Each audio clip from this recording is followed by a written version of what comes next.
Okay, this is worth the watch. This woman gives a detailed vision of Judgment Day that she was given to in a dream.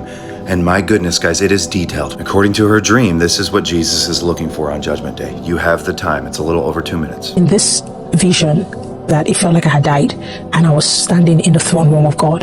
Everything in the room was alive. It was as though the words were alive and everything was just beaming with life. Sitting in front of me, way ahead of me, was this huge being sitting on a throne, a huge throne of light. And he sat there and there was a queue. We were all on a queue. And I realized that none of us was controlling how we move forward. It was kind of like a vending machine, and we just all move forward. When he's done with the person in front, the person moves away and the next person goes forward. So I'm hearing him judge people. Why the vision was very important was what he was judging. God is very concerned about the nature of us, not just the works of our hands. I think, how the Bible says that a builder is more glorious than that which he builds. And I think in the same way, in the spirit realm, you are more important to God than that which you do for God. So throughout the vision, he would look at the people and he'd say, why were you not loving while you were on earth?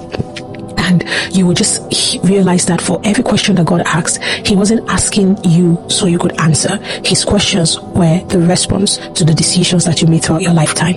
And as soon as he asked the question, you could tell that the person would see their life within the context of what God asked, and they realized they were judged. And nobody argued with God. Nobody contested his word. As soon as he would say it, if the person did not measure up, you would hear the person release a loud cry and scream of regret, and in that moment, I would hear the Lord say, "Depart from me unto the time of the lake of fire."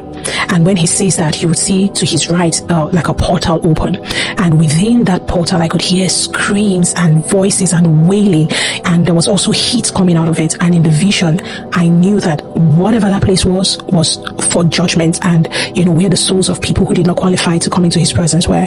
And the next thing, you would see the souls sucked in, just like so, in one split second, they're sucked into that portal and it will close, and the next person will go forward like a vending machine again.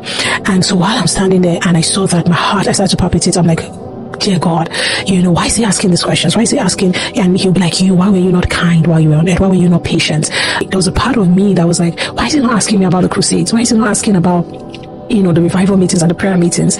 And so I realized that in eternity is all about how you've allowed Christ to be formed in you while you're on earth. The reason that sounds believable is because that sounds exactly like something Jesus would say. What do you think?